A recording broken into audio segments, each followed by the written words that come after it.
안녕하세요. 김성일TV입니다. 이번에는 이제 저희 그 리치고 주식 앱에 질문 올려주신 분이 있으셔가지고 그 질문에 대해서 같이 한번 생각해 보도록 하겠습니다. 스페셜리스트 님께서 올린 질문이신데요. 전에 들어놓은 변액연금 보험이 손실이 많이 되고 있는데요.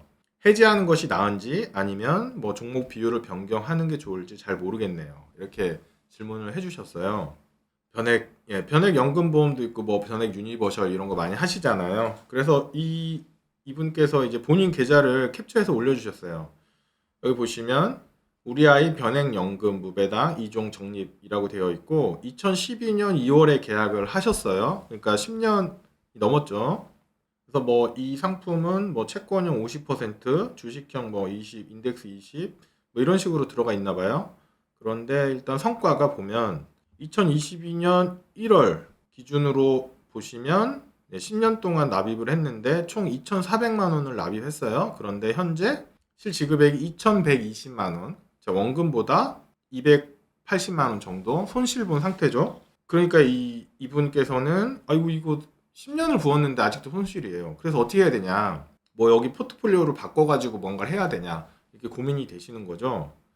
네, 굉장히 좀 속상합니다. 왜냐하면 저도 과거에 이제 변액연금이나 변액 유니버셜 같은 걸 했었던 적이 있었어요. 굉장히 유행했었거든요. 근데 했다가 뭐 몇 년 안 갖고 있다가 다 정리를 했었어요. 뭐 아직 제가 기록해 놓은 건 없어가지고 기억은 정확히 안 나는데 같이 한번 살펴보겠습니다. 일단 변액연금보험이 뭐냐? 뭐 네이버 검색해 보면 뭐 이런 내용이 나와요. 뭐 이익을 배분하는 투자 실적 배당형 보험 상품이다. 그리고 장기적으로 인플레 해지를 통해 실질 가치가 보존된 보장 금액의 제공을 목적으로 한다라고 되어 있는데 일단 10년 투자한 아까 그 상품은 인플레 해지도 당연히 안 됐고 원금도 아직 해결이 안 됐죠. 또 이런 내용도 있더라고요. 변액보험의 종류에는 뭐 보장성은 주로 사망 보장을 주 목적으로 한다라고 되어 있고 이분께서 하신 건 아마 저축성일 것 같아요. 변액연금보험은 노후 생활자금 확보를 주목적으로 한다. 그리고 펀드 운용 실적에 따라 적립된 금액을 연금으로 지급한다라고 되어 있어요. 변액 유니버셜은 연금이란 말만 빼면 거의 비슷한 것 같아요. 그래서 변액연금보험의 장점으로 이제 그 홈페이지나 이런 데서 보면 강제저축하게 한다라고 되어 있는데 강제저축을 10년 했는데 원금도 아직 안 됐어요. 어쨌거나 강제저축하는 거 연금저축도 동일하죠. 예, 연금저축 펀드도 강제저축하게 하죠. 특히 이제 변액연금보험의 장점으로 내세우는 게 세금이에요. 10년 이상일 경우 비과세 혜택이 있다라고 되어 있는데 일단 세금도 수익이 있어야 의미가 있는 겁니다. 수익이 없는데 세금 무슨 의미 계산을 할 것도 없죠. 그래서 연금저축은 대신에 이거 비과세 혜택은 없지만 납입할 때 세액공제 해주고 연금 수령할 때 연금소득세로 저율과세 해주죠.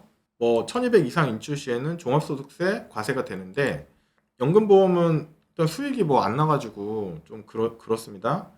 대신에 이제 보험의 역할이 있어요. 재상의 생활비 뭐 이런 보험의 역할이 있다고 하더라고요. 이거는 제가 인터넷에서 조회한 건데 뭐 이런 보험의 역할을 해준다.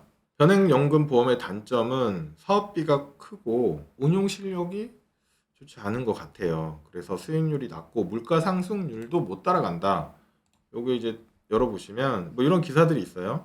오래전에 노후 준비를 위해 변액연금 보험에 가입한 A씨 10년째 매달 보험료를 40만 원씩 내고 있는데 보험 설계사가 된 친구가 간곡하게 부탁해서 상품에 가입했다. 그래서 믿음 하나로 보험료를 연체하지 않고 상품을 유지하고 있는데 문제는 적립식 펀드의 판매 보수가 연 1% 정도인 반면에 보험사는 월 보험료의 10% 이상이 사업비로 차감된다라고 되어 있어요. 즉 내가 낸 거에서 10%는 사업비로 빠지고 나머지만 운영이 되는 형태인 겁니다. 그 뭐 사업비를 아끼기 위해서 보험료 추가 납입 제도를 활용하면 된다고 해요. 그래서 뭐 이거는 이제 참고를 하시면 되는데 일단은 수익률이 너무 낮아요. 수익률이 너무 낮고 물가 상승률도 못 따라가고 있습니다. 그래서 수익률을 제가 한번 조사를 해봤어요. 아까 이제 질문 올려주신 분 케이스만 그런 건지 다른 상품도 그런 건지 조회를 해봤고요. 인터넷에 이제 생명보험협회 공시실이라는 걸 검색하면 이런 사이트가 나옵니다. 이런 사이트가 나와서 이 사이트에서 조회를 할 수 있어요. 여기 왼쪽에 보시면 변액보험에 과거 수익률을 클릭하시면 상품들의 정보를 다 공개를 하고 있어요. 클릭하셔가지고 기준 연도 2022년 2분기 선택했고 변액연금 했고요. 보험사 전체 선택해서 가입 연도 2012년도 10년치죠. 검색을 해봤더니 일단 결론부터 말씀드리면 10년 동안 성과가 연한산 마이너스 1.2에서 0.4%. 이 당시에 물가 상승률이 연 1.7%였습니다.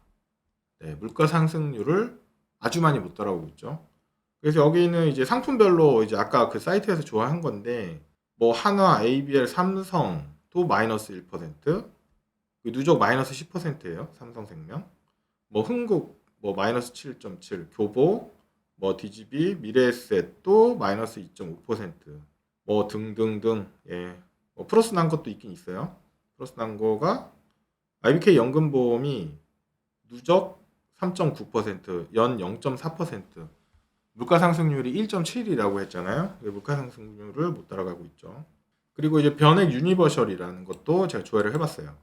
조회를 해봤더니 10년간 연한산 마이너스 1에서 0.8%. 보험사 중에 삼성생명이 가장 큰 걸로 알고 있는데 뭐 마이너스고요.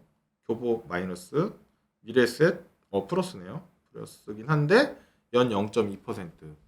물가 상승률 1.7%에 비하면 실질로는 마이너스죠. 뭐 이렇게 AIA는 뭐 마이너스 9.6%네요.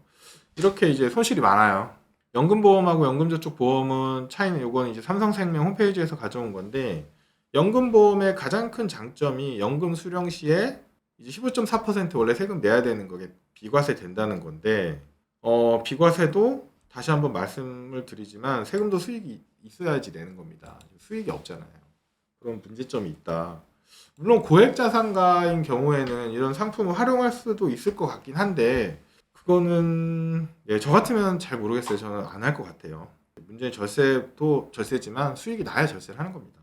뭐 과거 10년간의 물가도 못 쫓아갔다고 해서 미래에도 그럴 것이냐라고 제가 뭐 이렇게 단언할 수는 없습니다만 갑자기 뭔가 바뀌기는 쉽진 않지 않을까라는 생각이 드는데 이분의 질문이 이거였죠. 투자를 중단해야 하냐, 계속해야 하냐. 일단 저 상품에서 포트폴리오를 바꾸는 게 큰 의미는 없을 것 같아요. 왜냐하면 사업비가 계속 빠지잖아요. 물론 10년 넘었으니까 좀 덜 빠지는지 모르겠는데, 일단 저의 조언은 저는 이렇게 판단합니다. 일단 과거를 잊어라.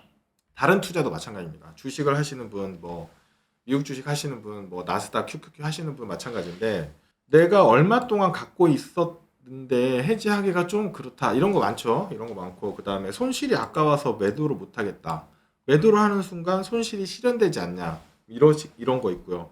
그리고 친구가 이제 보험사를 다녀서 혹은 가족이 다녀서 해지하기가 좀 그렇다라고 하시는데 일단 친구한테 그냥 돈을 주는 게 오히려 나을 수도 있는 이렇게 손실 보면서 그 긴 시간을 굉장히 좀 굉장한 기회비용이 있다라는 거 생각이 들고요. 이렇게 생각해 보시면 좋을 것 같아요. 이분 같은 경우에는 이제 지금 찾을 수 있는 게 2,100만 원이잖아요. 오늘 현재 2천만 원이 있다.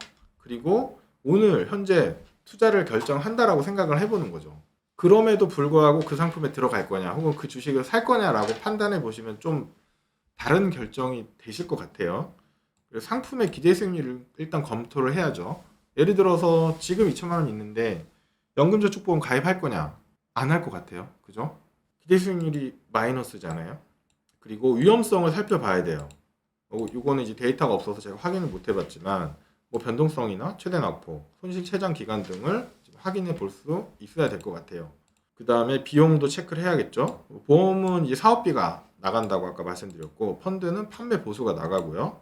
자문사나 1인사 서비스 같은 경우에는 수수료가 나가요. 자문보수, 1인 보수 같은 수수료가 나가니까 이게 어느 정도인지 확인을 해보셔야 된다. 그리고 숨은 비용을 꼭 확인하셔야 됩니다. 상담을 무료로 해준다면 다른 곳에서 비용이 나갈 수 있습니다. 은행에 가시면 무료로 이제 펀드 상담해 주시죠. 창구에서. 그러면 이 펀드 안에 숨어 있는 판매 보수가 있어요. 보험도 무료로 상담을 해주죠. 그런데 이 사업비에 그분의 인건비, 기타 등등 이런 게 포함이 되어 있어요. 그래서 이런 숨은 비용을 꼭 확인해 보시면 좋을 것 같다. 자, 투자를 변경을 하거나 의사결정할 때 오늘 기준에서 그 돈이 있을 때 그 상품 혹은 그 종목을 살 건지를 판단해 보시면 의사결정하는데 좀 도움이 되지 않을까 싶습니다. 아무쪼록 저는 보험 상품이 다 나쁘다고 생각하진 절대 않습니다. 암보험이라든지 실비보험 같은 거 굉장히 필요하다라고 생각을 하는데 보장성 보험은 이제 찬성하는 편이고요. 저축성 보험은 다른 방법으로 저축을 하면 되기 때문에 좀 더 많이 고민을 해보셨으면 좋겠습니다. 오늘 여기까지 하겠습니다. 감사합니다.